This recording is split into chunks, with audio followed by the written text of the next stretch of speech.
We are returning to a study that we started a couple days ago about the devil and his toolbox. Now, last week we looked at a woman who had no sin, and Satan opened up his toolbox, began to work with lust of the flesh, lust of the eyes, and the pride of life. Today we're going to look at a king. It doesn't matter who you are, how rich you are, how poor you are. It doesn't matter if you're a male or female. It just does not matter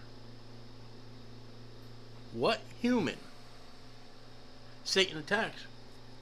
And the sorry state is, in most cases, unless you're prepared, you're going to lose. Because Satan ain't going to come up with a sign saying, okay, here I am. Satan is not going to come up in a big red suit with horns and a tail. Satan is not going to advertise himself. Though that's one of his means. Advertising, lust of the eyes. Sometimes it can be so close you could think it's God. And the Kings and Chronicles, I believe it was, one place says, and the devil tempted David. And then another place says, the Lord tempted David. Contradiction? No, that's how close it can be. And the thing is, the greatest thought you can come up with, and this has got to be of God, may not be. That's why you got to study and read your King James Bible and pray often. So today we're going to look at David. David is a king of Israel after God's own heart. He did many things for the Lord. He wrote most of the Psalms, as far as we know. He was widely loved. People protected him. People cared about him. And then Satan one day, with his toolbox, he came into David's life, opened it up, and got the tools.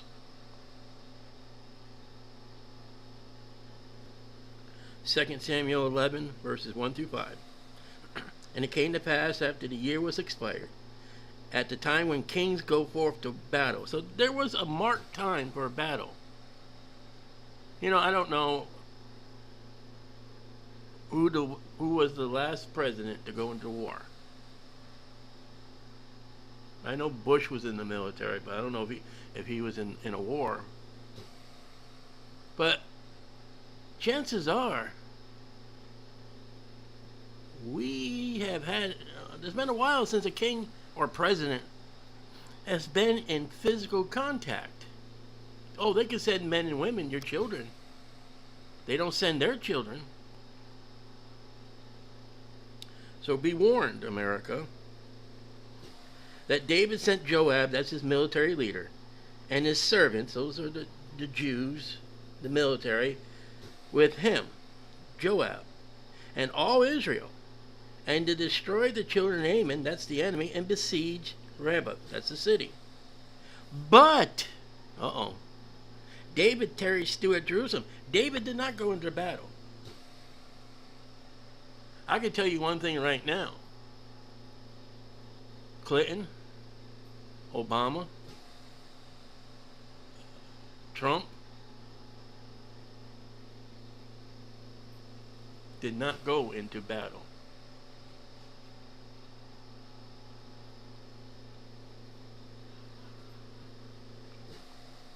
Biden didn't go to battle either. And there were wars. We had battles with the Muslims. We had battles where they stayed at Washington. David tarried still in Jerusalem. So, you know, he's the king. Oh, I don't have to go. But how many did you send and how many were killed? How many men were killed in Vietnam, in Korea, in Afghanistan? in World War II and World War One? How many?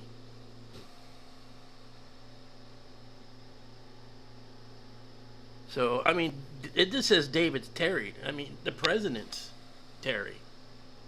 They don't go. And if they do go, to visit troops, man, it's all laid out. They got the protection for him. He's not holding a rifle. He's not holding a sword. And it came past at the evening time, it's dark, that David arose off his bed. He's sleeping. Or he's lying down reading a book or something. He should be in the battle. And walked upon the roof of his king's house. And it's a nice cool day. Go up on the roof, the breeze, look around. And from the roof he saw a woman washing herself.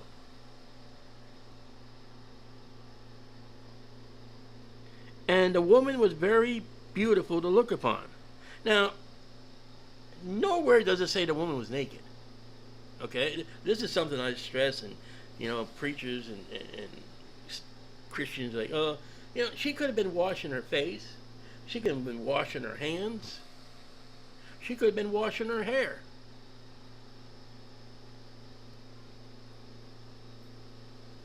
You see, Matthew 5:28 says, "Whosoever looketh upon a woman to lust after her in his heart has already committed adultery with her."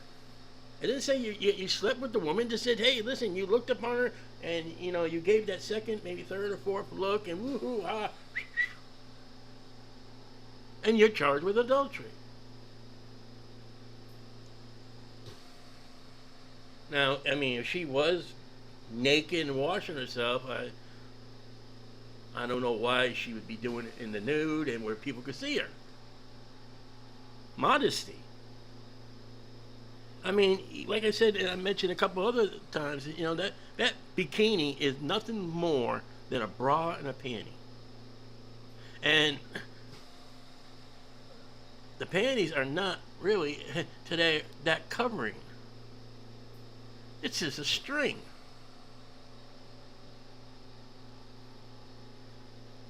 So she was beautiful. Look at, how do you know she was beautiful? The lust of the eyes. Here's the pride of life. Here's his king. There's a war. He's not at the war. Here's a king. He sees this beautiful woman washing herself. The lust of the eye. Satan's got his tools out. And David sent and inquired after the woman. So he sends somebody. Go find out who that is. So David doesn't know who she is. He can't recognize her. We're not told where she's at. And one said, "Is not this Bathsheba, the daughter of Elam, the wife of Uriah the Hittite?" She's married. She's a married woman. Right then and there, the brakes should have gone on for David. David knew thou shalt not commit adultery. I'm sure that David's heard the Leviticus and Deuteronomy about sexual sins. I think at this point in time, David should have said, okay, I'm going back to bed. Or let me get my uniform and go find Joab. No, he doesn't. Because he liked what his eyes saw.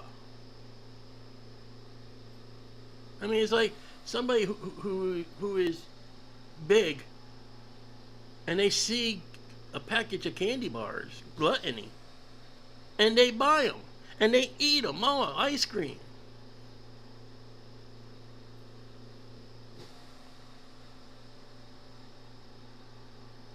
You didn't need it.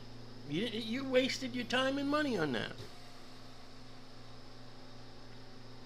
But David and many us human sinners, we see something and we gotta have it.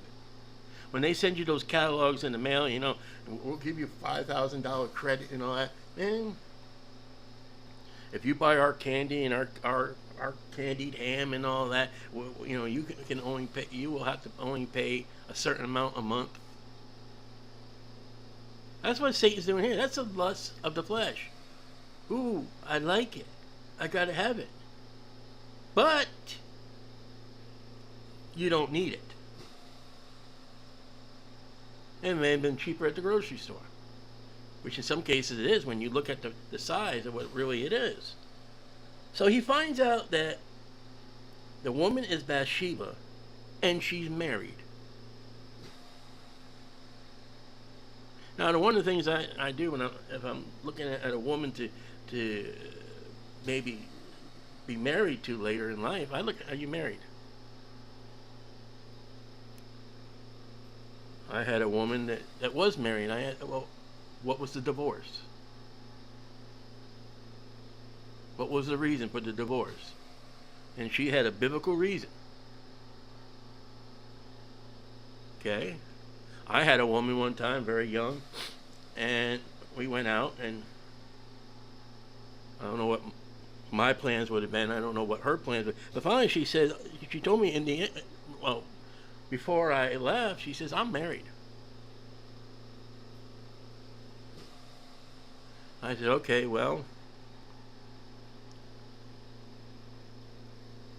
I tried another avenue, but okay, I'll leave. David should have, you know what? That's someone's what? That's one of my soldiers. Uriah is mentioned in the list of soldiers, David's faithful men.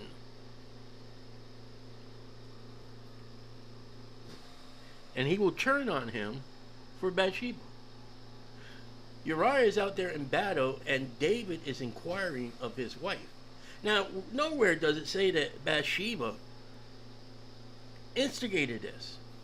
She's just washing herself. What's she washing? I don't know. She'd be washing her nails, her face, her hair. She could be washing her chest. We don't know what she was washing. But she wasn't out there saying, okay, here comes David. Or David. No. This is David's own eyes. Lust of the flesh. Lust of the eyes. And I don't need to go to battle. I'm the king. How many times have you heard of United States presidents? Lust of the flesh. Well, we even had a problem with President Clinton in office, so they say. We've had presidents, just because they're president, I'm above the law, or I can do it because I'm the president.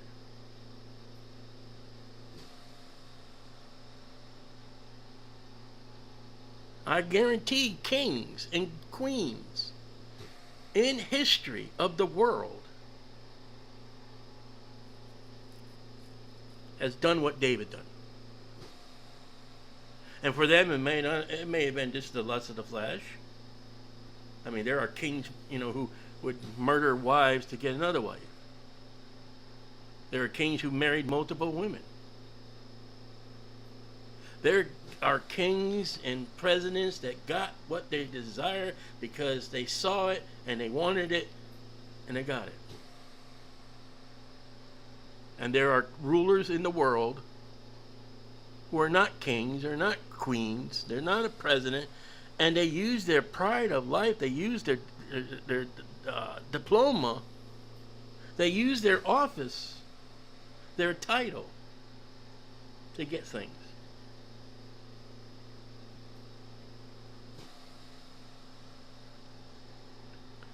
David sent messengers and took her, and she came in unto him, sex, and he laid with her, sex, for she was purified from her uncleanness. She returned unto her house, and the woman conceived, and sent and told David, I am with child. All right, so the lust of the flesh is he took her. He wanted her. He took her. Lust of the flesh would be, you took the candy bar. You took the bag of potato chips. You got that case of beer. You got that car you can't afford. You got that credit card and buying things you can't afford. This is the king. This ain't no homeless man underneath a bridge. It's the king. So we already seen Satan attack a sinless woman and made her a sinner. Now he's taking this king of Israel, God's chosen king,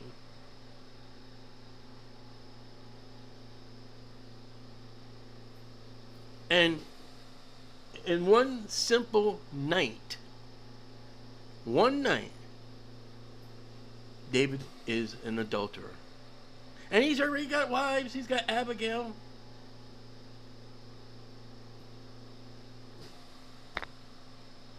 Later on, he's going to be a murderer. He's going to murder with his command, with his seal of kingship, if he had one. He probably did. And he's going to send it off to Joab. He's going to say, put this man in the hottest battle, retire from him till he dies. Adultery and murder. How many presidents have done that? How many kings has used their authority for whatever reason and signed a man's life away? Throughout history. God knows. I don't. How many people, Christians, I know this is me, he was put in the guillotine, figuratively, and lost his job because he was a Christian.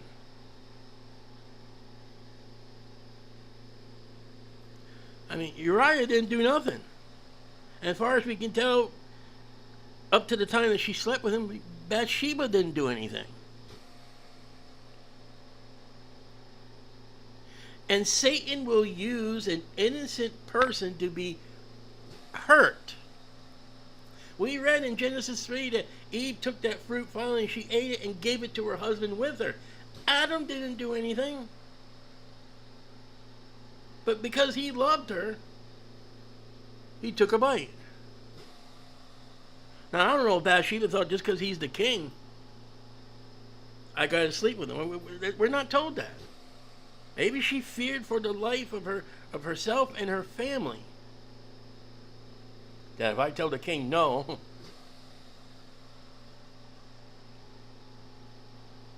I mean, you did not talk back to kings like you do with presidents.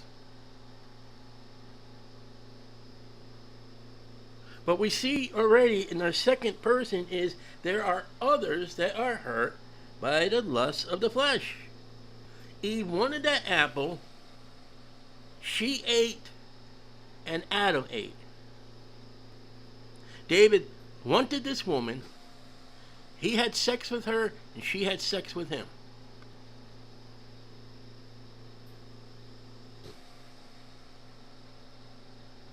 Now, Eve was not where she was supposed to be. She was right by that tree. She should never have been by that tree. David is where he should not have been. He should have been out in the battlefield.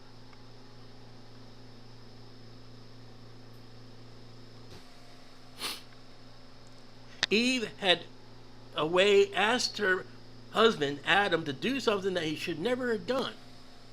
Ate the fruit. Joab will be asked to do something to put a soldier in battle and then retire and let him get killed. The entire human race suffers from sin because of Eve. Hospitals and prisons and fire departments and accidents and death and funerals are because of Eve and the devil's toolbox. David and Bathsheba will have 4 sons that will die or be killed because of this action. And both actions of Eve and David, we got the wages of sin is death.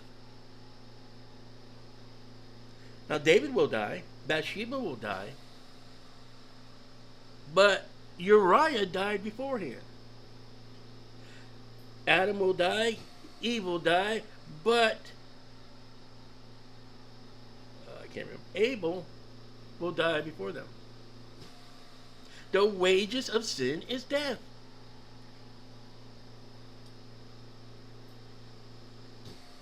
And this is the three tools that he needs. Lust of the flesh. Now the lust of the eyes, he saw that she was beautiful. That's not her fault. I gotta say one thing about the Muslim community. And maybe I'm hanging myself, but their women dress in attire that covers them up. They're not like American women. They're bouncing around and shaking it all about. I don't know what it's called. I know something's called a puka. But when a woman has a bra and a G-string or whatever, and someone takes and rapes her, you're not going to like this remark. She asked for it.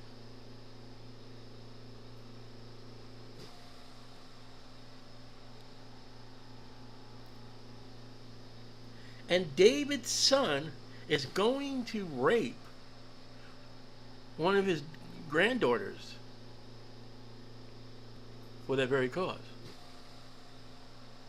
I'm not saying she would wear a bikini. I'm not saying that always suggests all the women to be raped and all that. I'm not sure, but that is what happens with the lust of the flesh. If you don't want to be a product of someone's lust, don't advertise. If you're not selling it, don't put it on the auction block. You hear me out? You're to be dressed modestly. No, I mean, I don't mean, like these religions, they wear their cuff all the way down to the palm of their hand. And no, listen, you can dress responsibly. You can dress correctly. Because dress had nothing to do with Adam and Eve. They were both naked. But after the fruit, they saw their nakedness. And they sold themselves fig leaves and made an apron. David sees this woman here. He calls for her. He finds out she's married. And they're both naked together and end up in adultery.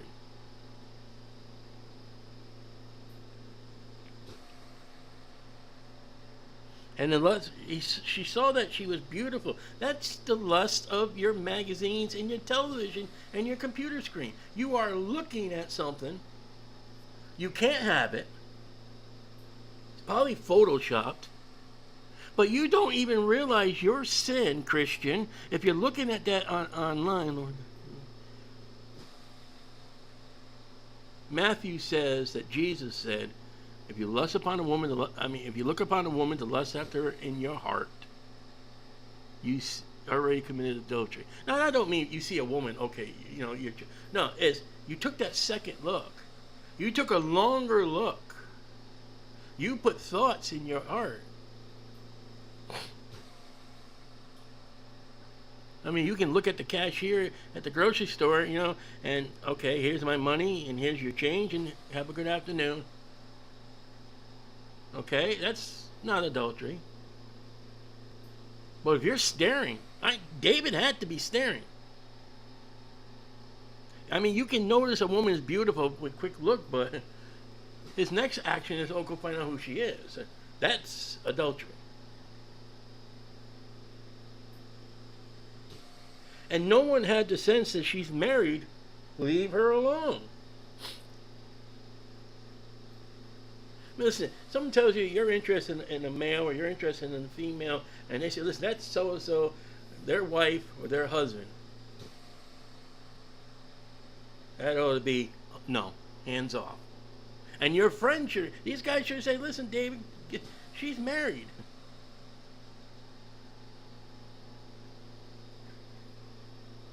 Sometimes Satan will use a friend to bring you two together. And they know the circumstance.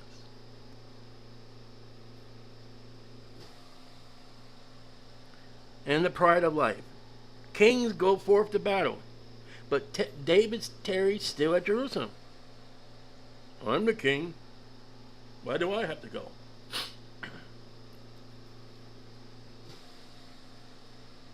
And we got a generation today, generations, where our leaders do not go off into battle. And, Genghis Khan, he was a leader, and Napoleon, he was a leader, and George Washington, he wasn't president, but he was leader.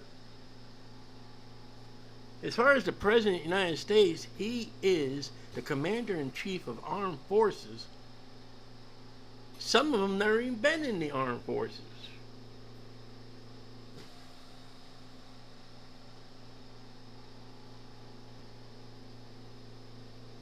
I think what we should do is, the President of the United States should be somebody who's going up to the ranks of military, whether Navy, Marines, Air Force, or Army, or the Coast Guard.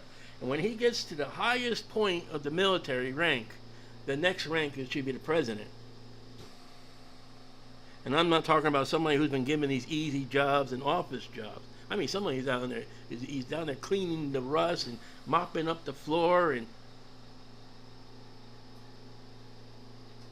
that's what's wrong with the presidency in America.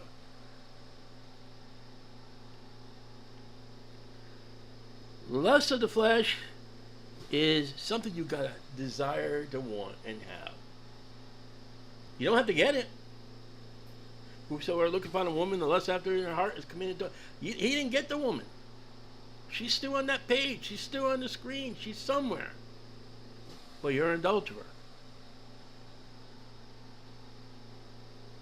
And these thoughts that come into your flesh, they will return. Let me warn you. That innocent picture is going to come back later on in life.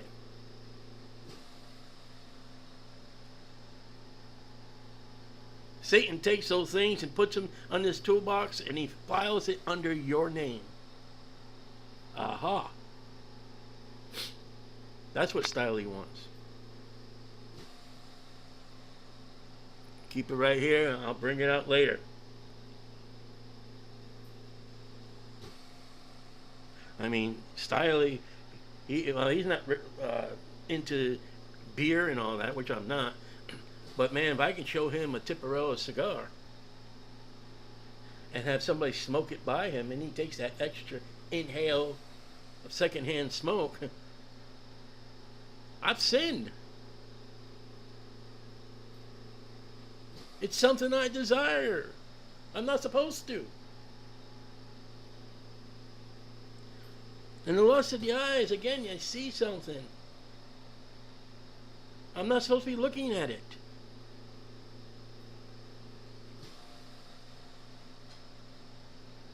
And then the pride of life is what I am, who I am, where am I going, and what's my status. You gotta keep your uniform that God's given us to fight. One of them uniforms is a sword. And you must read. You must study when you're battling Satan. See, you're going out there as a soldier of Jesus Christ. And Satan's coming to your front door as a repairman. He's on the side of the road like he's working in a hole. Oh, there's a bunch of construction guys up there. And then, he puts up that sign, that whatever it is, and you're not expecting it.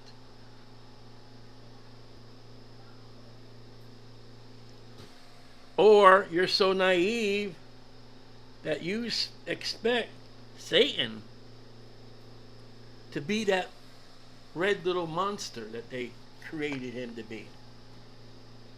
Expect him to be, an axe murderer, and he's not.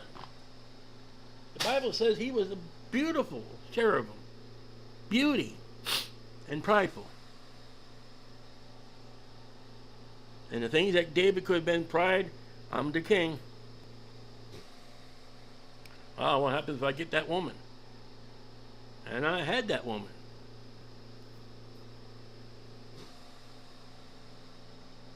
You got to wake up. That's what these messages are for, to wake up. And we'll talk about a couple other characters in the future studies.